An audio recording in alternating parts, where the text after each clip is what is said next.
Donald, when we decided to write Punish with Poverty, you had more of an interest in the economic impact of before and after the war. Had a little different take, so we put together this book.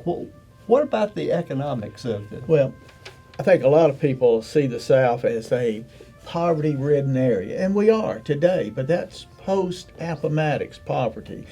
Before the war, the South was probably the most prosperous region in the country.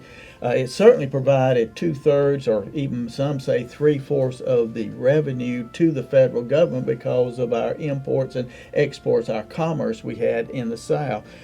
Two recent studies, one by, I believe, UCLA, and another one by Time on the Cross, the study of the economics in the antebellum South, proved that the South was indeed the richest section in the country.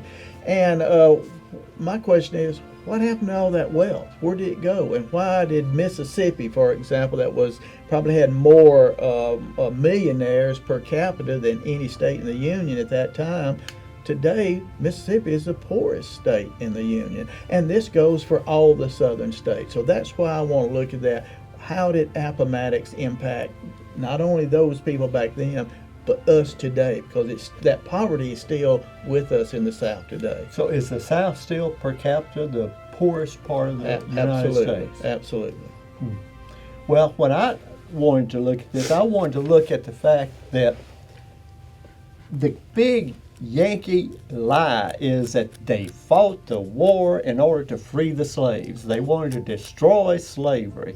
And the truth of the matter is, when you look at the results post-war, they didn't destroy slavery. They merely destroyed chattel slavery, and it morphed into something that in many respects was even worse than chattel slavery. Absolutely. Now, prior to the war, there was approximately 4.5 million slaves in the South.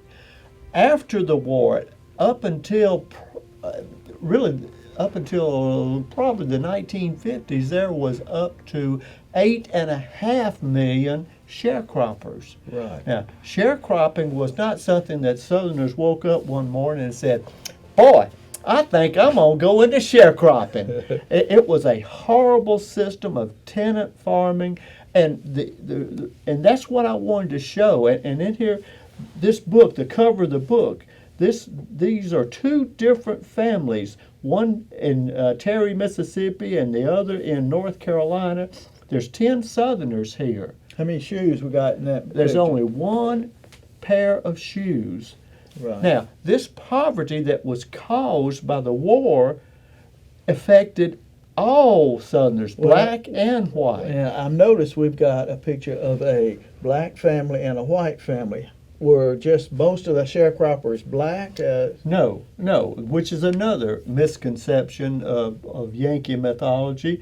You do a search on Google of sharecropping, and you'll first see just pictures after pictures of black families, and there were a lot of black, but 60% of the sharecroppers were white. There's hardly a Southern family in existence that doesn't have some relative who was at one time a sharecropper. Now, sharecropping is not unique to the South. Sharecropping occurs in virtually every country that's invaded by an empire, occupied and exploited. So there were sharecroppers in India, for instance. There was a form of sharecropping in Ireland when the British Empire controlled Ireland. So sharecropping isn't unusual. It's a new form of slavery, as the bishop in Louisiana called it.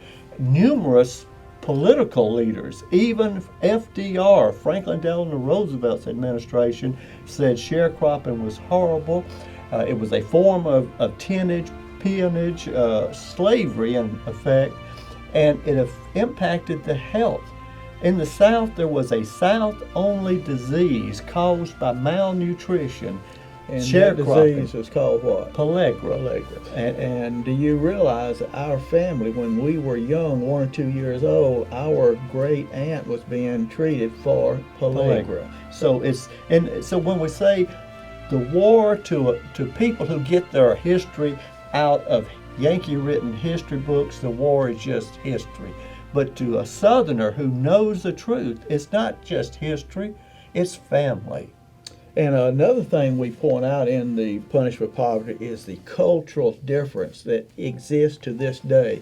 That cultural existence really was started at the founding of this nation, and it exists even today. Church attendance, where is the highest church attendance? It's in the Bible Belt. In the South. And so also same as charitable giving. So we are a different people. We are a different total culture. So that's what this book is about. It's not just about sharecropping.